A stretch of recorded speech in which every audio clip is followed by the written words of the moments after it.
waduh, sistem Dajjalun, Kadzabun ini benar-benar ada di Indonesia, bukan hanya semata omong kosong belaka. Jadi sudah benar-benar sudah terorganisasi dengan baik. Kebatilan, kejahatan, keburukan yang diorganisasi terencana dengan baik akan mampu mengalahkan kebenaran, kebaikan, ketulusan yang tak terorganisasi. Seorang agen Yahudi Israel yang menjadi kaki tangan, mohon maaf, seorang yang paling hebat di Pekalongan. Siapa? Jenengan lebih tahu sendiri. Namanya yang jadi kaki tangannya dipanggil oleh beliau dari Pekalongan itu adalah Han Sagoff. Itu bukan ulama, dia itu agen Yahudi Israel yang menyamar. Pernah ditangkap di tahun 2012 di Jakarta gara-gara menjadi bos judi online ketangkasan dengan atas nama amal yang akan disalurkan ke Yayasan Azizah Foundation. Ibunya sendiri, ibunya Habib Hani bin Yahya As-Saqqaf itu Azizah Al-Atas. Siapa Al-Atas itu? Jenengan bisa tahu semua.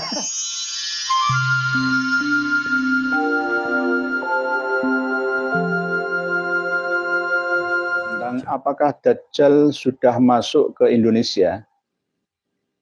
Jawabannya, versi yang saya sampaikan malam hari ini adalah benar. Sistem Dajjalun, Kadzabun itu sudah benar-benar masuk, menguasai, menjajah, mengendalikan, ikut campur tangan segala kebijakan yang ada di negara kita yang penuh dengan keberagaman ini. Sejak zaman Presiden kita Kiai Haji Abdurrahman Wahid dengan Menteri Luar Negeri Bapak Habib Alwi Shihab sudah pernah merencanakan untuk membuka hubungan diplomatik dengan negara Israel yang didirikan tahun 1948 yang lalu, namun oleh Dewan Perwakilan Rakyat kita tidak mendapatkan restu. Tapi akhirnya ada LSM yang berani membuka diri menerima hubungan kerjasama dengan Israel sana.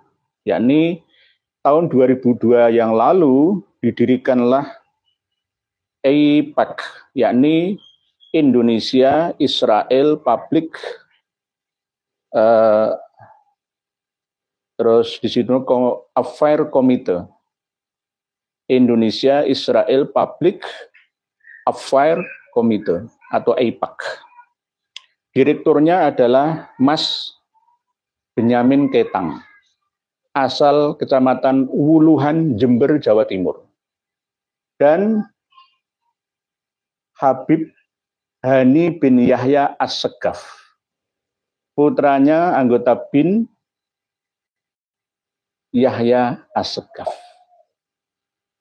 Sampai sekarang masih beraktivitas. Itu yang berbentuk LSM, bekerja sama baik dari segi ilmu dan teknologi, IT, komunikasi, perguruan tinggi, penanaman modal, berikut lain-lainnya. Dan bahkan ada ribuan penganut Yahudi yang ada di Indonesia, walaupun tidak disahkan menjadi agama resmi di negara kita ini. Ada yang Yahudi karena keturunan Yehuda, ada yang hanya beragama saja. Ini sudah terjadi sejak 2002 yang lalu. Oleh sebab itu, ini harus difahami oleh para kiai atau kuyaha. Jamaknya kiai itu kan kuyaha. Kalau fakih itu jamaknya fukoha. Alim, jamak atau plural majmu'nya adalah fukoha, ulama. Ulama, alim, ulama. Kalau Gus, jamaknya adalah gawagis. Gawagis ya. Jadi kuyaha, ulama, bahkan umarok harus tahu semua. Karena umat manusia itu ciri khasnya adalah memiliki karakter pelupa. Al-insan mahallul khata' wan nisyan. Selalu lupa akan kejadian yang menimanya, menimpa negerinya. Nah ini kita bahas supaya kita senantiasa tambah waspada. Harus diketahui oleh semuanya. Baik ulama, umarok, kuyaha, gawagis, ya, fukoha, semuanya. Bahkan para santri-santri yang ada di pondok-pondok pesantren, jangan hanya melulu mengkaji kitab kuning klasik saja. Mohon maaf, harus terbuka wawasannya, open-minded, menerima informasi yang ada, lalu menyaringnya dengan menggunakan kitab kuning itu, lalu menyampaikannya kepada orang-orang yang ada di sekitarnya. 2002, AIPAC alias Indonesia Israel Public Affairs Committee. Direkturnya adalah Benyamin Ketang. Aslinya itu orang NU, didikannya Gus Dur. Nama aslinya itu Nur Hamid namanya. Asli Wuluan Jember, itu mas saya sedikit. Beliau tahun 1972 lahirnya. Aslinya itu Nur Hamid namanya. Nama Islam, tetapi di KTP-nya itu tertulis Kristen, bukan Yahudi, Kristen.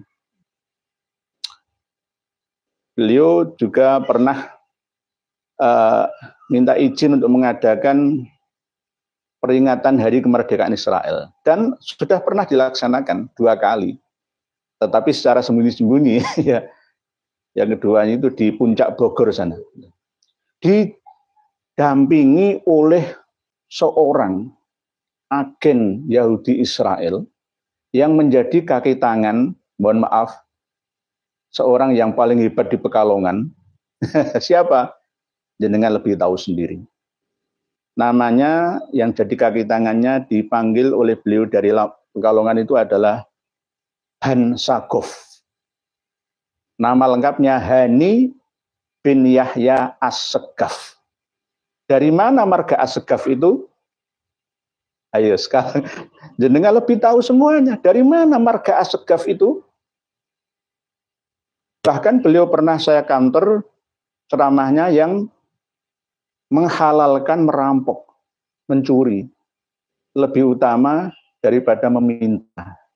Jadi ini Kanjeng Nabi itu katanya menyandarkan pendapatnya ceramahnya pada Rasulullah Shallallahu Alaihi Wasallam. Itu Hani bin Yahya As-Segaf. Beliaulah tim dari Pekalongan yang mencari makam-makam kuno, tak terawat, lalu dihidupkan dengan sentuhan tangannya, dananya. Kuburan yang mati lama itu bisa bersemi hidup kembali, seakan-akan bangkit kembali dari kematiannya, seakan-akan seperti itu. Tiap tahun dikholi terus, dikholi. Inilah yang harus kita sadari dan kita mengerti, kita pahami bersama. Nanti jika FPI, HTI, RA, bahkan teman-teman dari NU, Muhammadiyah, PKS semua tahu, panjenengan semua akan membela saya. Karena apa? Munarman sendiri itu pernah konflik dengan Hani bin Yahya As-Segaf. Masalah membocorkan data Wikileaks tahun 2011 yang lalu. Di dunia Arab, data dibocorkan mulai dari Tunisia. Bergeraklah rakyat Tunisia bangkit melawan pemimpin pemerintahannya. Arab Spring dari Tunisia lalu ke Libya, lalu ke Mesir, lalu merembet ke Suriah, lalu merembet lagi ke Lebanon, tapi sebentar lalu yang paling terakhir adalah di Yaman. Itu gara-gara bocornya data Wikileaks. Nah, pada waktu itu Hani As-Segaf, ayahnya kan Yahya As-Segaf, anggota BIN, menjual data ke Kedutaan Besar Amerika di Jakarta. yang katanya, yang jenengan lebih tahu sendiri, silakan dibuka datanya, bahwa mengatakan FPI itu adalah titik-titik kepolisian, dipelihara oleh polisi, akhirnya tengkar. Oleh sebab itu, setelah anggota FPI tahu apa yang saya sampaikan ini, panjenengan semua akan membela perjuangan saya dan kawan-kawan. Membela perjuangan Kiai Himaduddin Utsman dan kawan-kawan. Berada di pihak kebenaran. Membela kesejatian diri bangsa ini. Itu karena apa? Ada agen-agen khusus yang tidak diketahui oleh orang-orang awam, ya, yang dikendalikan oleh kekuatan besar yang tak dapat dilacak oleh mata telanjang, yakni hegemoni Israel.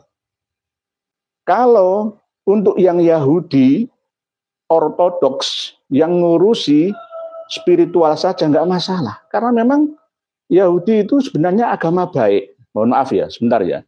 Agama baik, tapi dipolitisasi oleh Zionis, akhirnya menjadi tidak baik.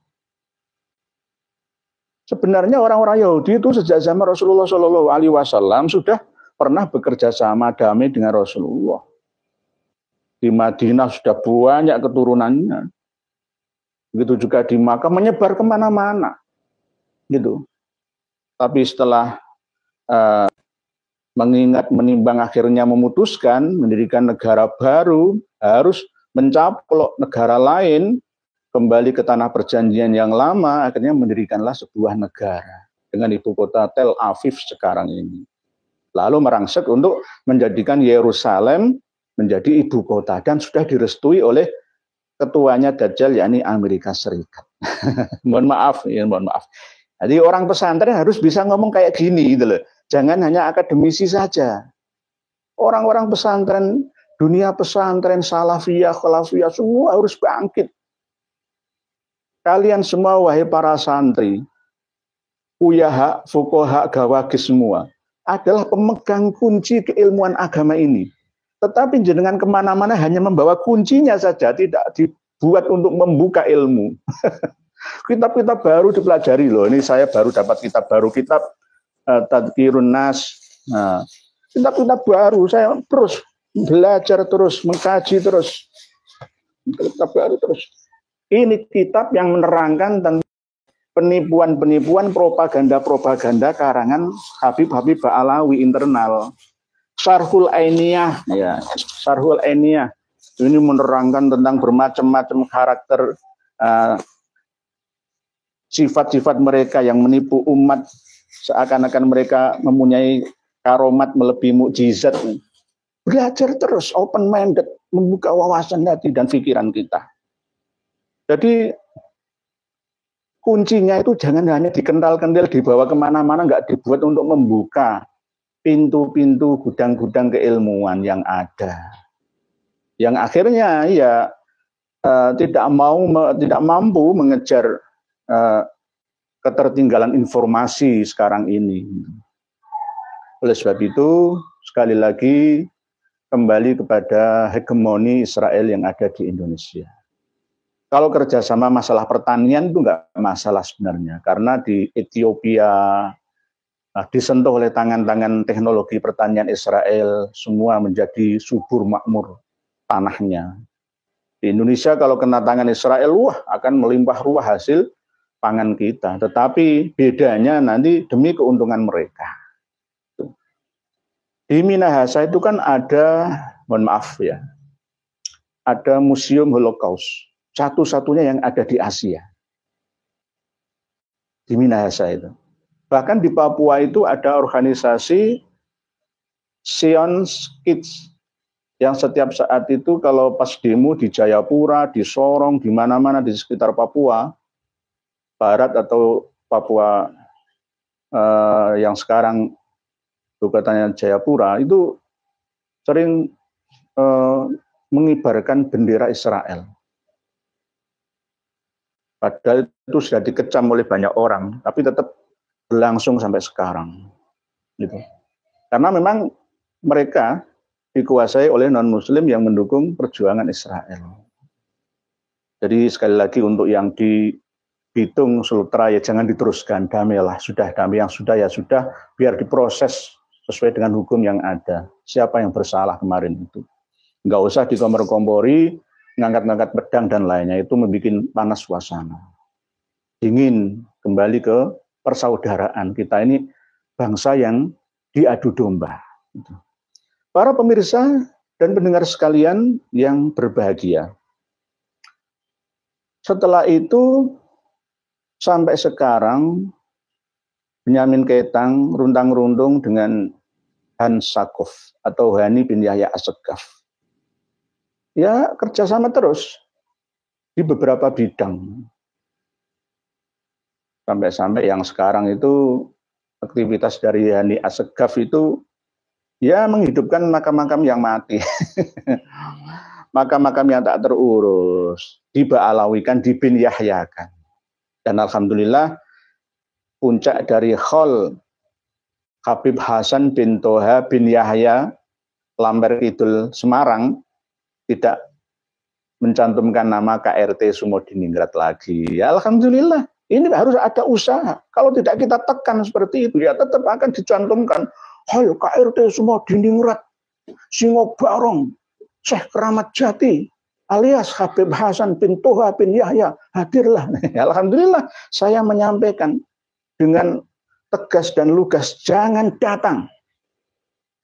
Saya Indonesia sih berani menyampaikan ini, siapa yang mohon maaf enggak, saya enggak sombong, tapi saya berani menanya, karena apa? Ada data, ada fakta.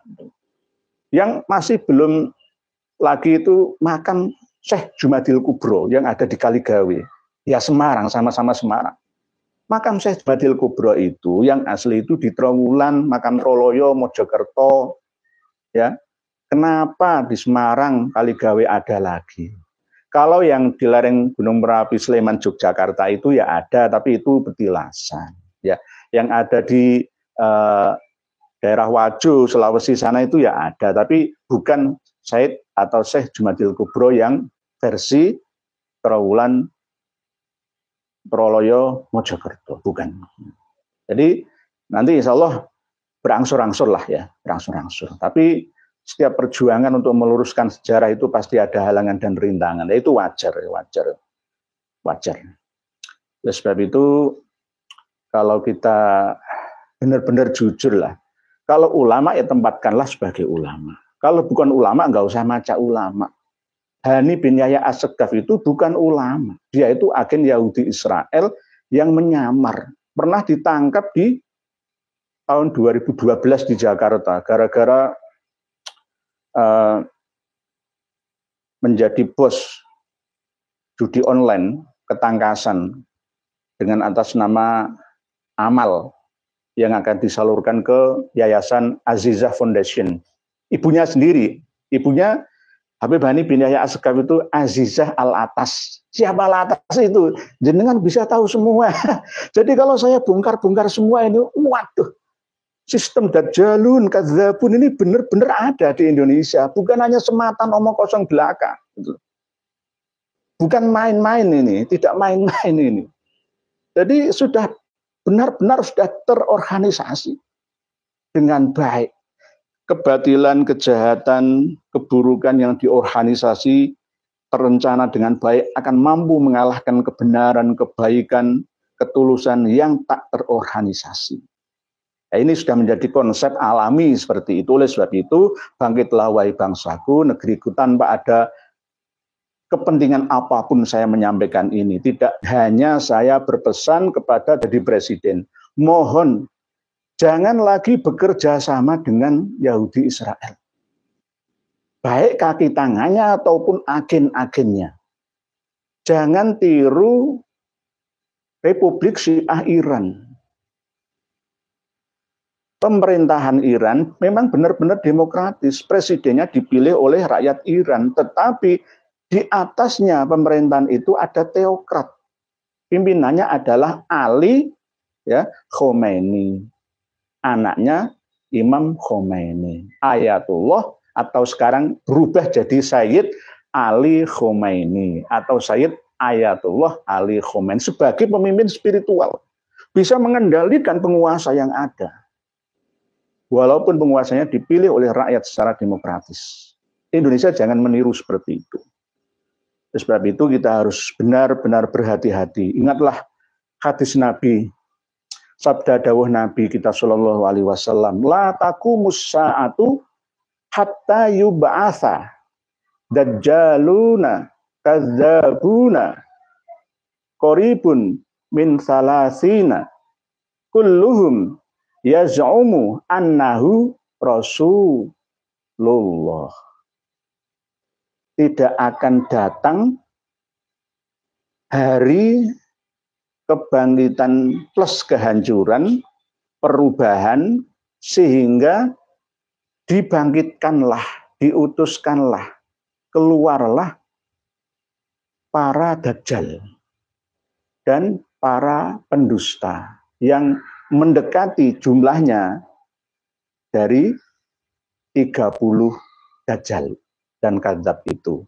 Yakni ada yang mengatakan 27, ada yang mengatakan 27 itu yang 4-nya adalah perempuan. Ada yang mengatakan seperti itu. Intinya dajjal itu banyak, tidak sosok satu orang seperti gambar yang kita lihat di thumbnail kita itu tadi, bermata satu di dahinya ya.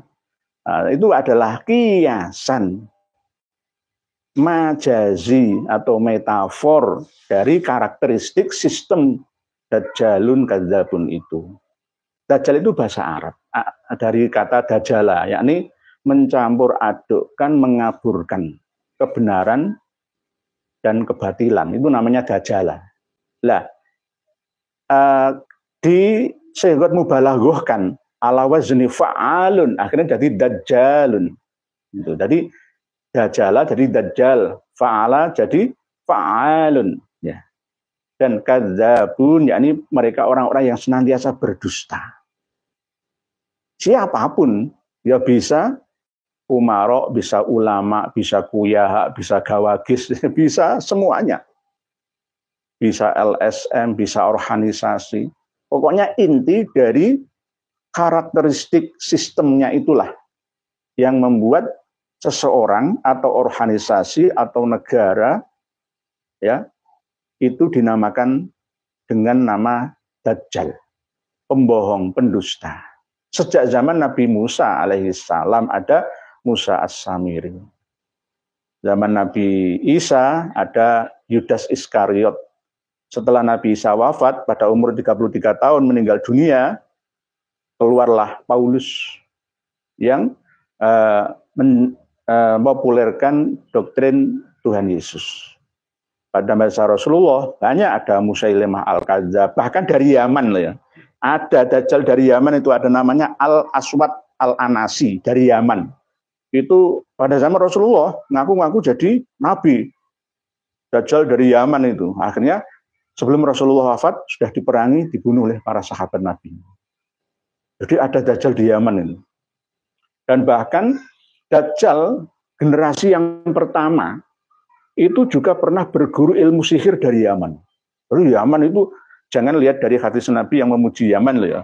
Jangan melihat dari asar sahabat Abu Bakar As-Siddiq yang memuji Tarim ya saja ya. Enggak, ini seimbang. Bahwa dari Yaman itu juga banyak bermunculan kadzabun dajjal. Pembohong-pembohong besar. Bahkan bila kita mengingat cerita dari Tamim Ad-Dari, seorang pendeta yang masuk Islam pada zaman Rasulullah SAW itu menceritakan tentang pelayaran beliau bersama dengan 30 orang yang terdampar di satu pulau. Pulau mana itu? Pulau Sokotra. Sekarang masih ada pulau-nya. Di sana ada pohon-pohonan yang tidak sama, ada tidak dijumpai di seluruh dunia ini. Cuma di situ aja, itu Pulau Sokotra. Monggo jenengan lihat via Google Maps, Miki Mapia. Pulau Sokotra itu tempat dajjal dibesarkan. Tapi tidak seperti dongeng-dongeng klasik seperti yang kita dengar dan kita lihat ceritanya sejak dulu sampai sekarang. Enggak, itu hanya memang dajjal itu manusia, bukan jin, bukan. Tapi manusia yang terus berulang dalam setiap generasi 100 tahun sekali, gitu. Zaman Rasulullah SAW itu Ibnu Sayyad itu Muslim, tapi beliau peramal mau dibunuh oleh sahabat Umar. Beliau Ibnu Soyad tidak mengaku sebagai dajjal, tapi dituduh sebagai dajjal karena pembohong, meramal sesuatu yang tidak pasti. Gitu. Sering ngeramal-ngeramal, peramal masa depan, istilahnya begitu. Tapi Ibnu Soyad itu Muslim. Gitu. Kalau dajjal yang asli non-Muslim. Jadi antikris atau Mesias palsu. Kalau bahasa agama Nasraninya itu Mesias palsu atau Al-Masih. Kalau dalam bahasa Arabnya itu Al-Masih Dajjal. Oleh sebab itu di dalam Al-Quranul Karim Allah tidak menerangkan secara spesifik tentang adanya pergerakan Dajjal itu, tetapi di hadis-hadis Nabi yang ada. Lah, di dalam hadis-hadis Nabi itu Dajjal pun berbeda-beda periwayatannya, bermacam-macam. Ada yang nanti menjajah dunia, bumi ini 40 hari. Satu hari yang pertama seperti 1 tahun dan macam-macam. Ada yang mengatakan 7 tahun dan berbagai macam cerita lah. Ya, jadi ini yang melambangkan bahwa hadis tentang Dajjal itu tidak hanya satu orang saja, tidak hanya satu generasi saja, bisa berbagai macam generasi. Sejak zaman Rasulullah sampai sekarang itu setiap 100 tahun sekali itu sudah pernah keluar Dajjal-Dajjal yang ada. Termasuk ciri-cirinya ya rada gimbal dan lain sebagainya, itu sudah ada ceritanya semua. Tetapi tidak bisa dipaskan seperti Imam Mahdi itu ya nggak bisa. Kalau bisa kita kembali pada cerita Saibaba itu ya, itu kan juga mempunyai mujizat, padahal menipu Dajjal, sama antikris atau Mesias palsu atau Dajjalun atau Dajjal atau Kadzabun, bagian daripada para pendusta-pendusta itu. Kalau di Indonesia ya ada lagi siapa? Ahmad Al-Musaddiq. Jangan lihat semua kan yang menggemparkan dunia spiritual agama Islam di Indonesia. Ahmad Musaddiq. Dia mengaku membuat syahadat sendiri.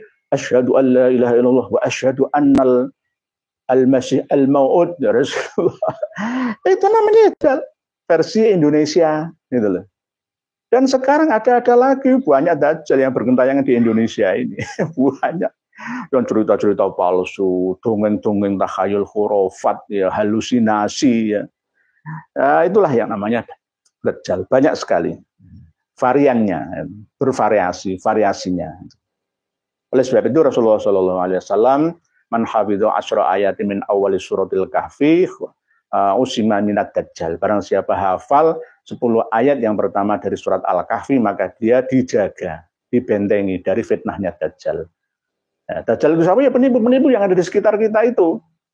Baik penipu yang berbentuk negara, organisasi, ulama, kuyaha, fukoha, umarok, dan lain sebagainya itu. Sebab itu hati-hatilah. Mari kita hafalkan 10 ayat pertama dan 10 ayat yang terakhir surat Al-Kahfi. Kalau nggak bisa ya 10 ayat yang pertama saja. Di situ ceritanya bukan Dajjal. Tapi isinya adalah kaburat kalimatan takhruju min afwahihim yaquluna illa gadziba, dan di tengah-tengah surat Al-Kahfi itu ceritanya justru malah Ya'juj Ma'juj. Dzulqarnain. Kenapa? Yang memang antara Dajjalun, Kadzabun itu isinya juga bagian daripada orang-orang Eropa yang menjajah bumi sejak lama sebelum Perang Dunia. Baik perdagangan sebelum era Perang Dunia Pertama, ya, penjajahan bangsa-bangsa pada Perang Dunia Kedua, ya, sampai sekarang hegemoninya mereka. Itu ya sama. Jadi ada George Soros, itu masalah Dajjal ekonomi, ya, yang borong sampai kita jatuh miskin dolar, ya, dari 2.500 rupiah pada zaman Pak Harto jadi 14.000 rupiah, langsung Harto jatuh itu, George Soros. Nah, sebelumnya itu juga ada George Kudus, itu yang membelokkan sejarah, mengaburkan sejarah bangsa-bangsa di Asia Tenggara, termasuk Indonesia. Termasuk juga Vandenberg, itu juga termasuk Dajjal. Sonogogronyo itu ya sama. Ya sama seperti Utsman bin Yahya. Siapa Marga bin Yahya itu jenengan tahu semua. Nggak ada yang ditutup-tutup. Ya. Oleh sebab itu berhati-hatilah kita semua. Oleh sebab itu saya sejak kecil usia 9 tahun itu oleh abah saya itu disuruh ngapalkan surat Al-Kahfi. Nanti kalau kamu nggak ngapal surat Al-Kahfi ini, maka kamu nanti akan diijek oleh Dajjal kayak semut itu loh. Dajjal itu sak gedene menungso, kamu sak semut itu diitek-itek gak roh we. Sampai saya akhirnya takut ya, karena dogma itu. Akhirnya saya hafalkan, karena saya nggak tanya sama bapak saya. Akhirnya saya hafalkan supaya terhindar dari fitnahnya Dajjal. Tidak hanya hafal awal surat Al-Kahfi 10 ayat itu, tetapi juga kita setiap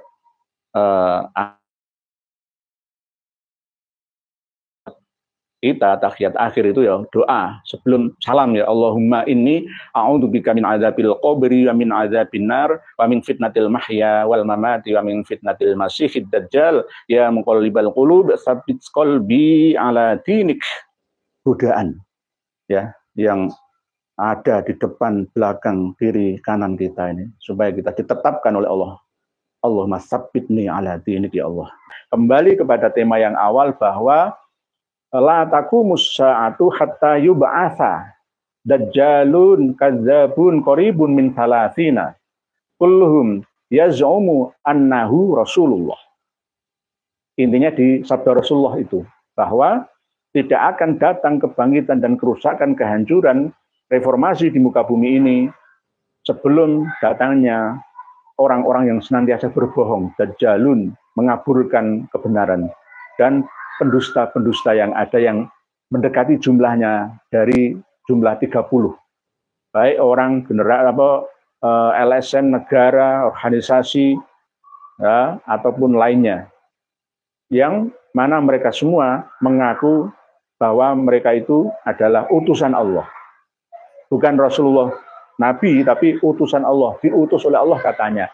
Mengatasnamakan Rasulullah dalam setiap ceramah-ceramahnya. Saya cucu Rasulullah, saya ini darah daging Rasulullah, saya mendapatkan mimpi dari Rasulullah, dan lain sebagainya. Mungkin demikian, mohon maaf atas segala kekurangan dan kurang tawaduan saya, ya Allah, astagfirullah, mohon maaf, wallahu a'lamu bis-shawab.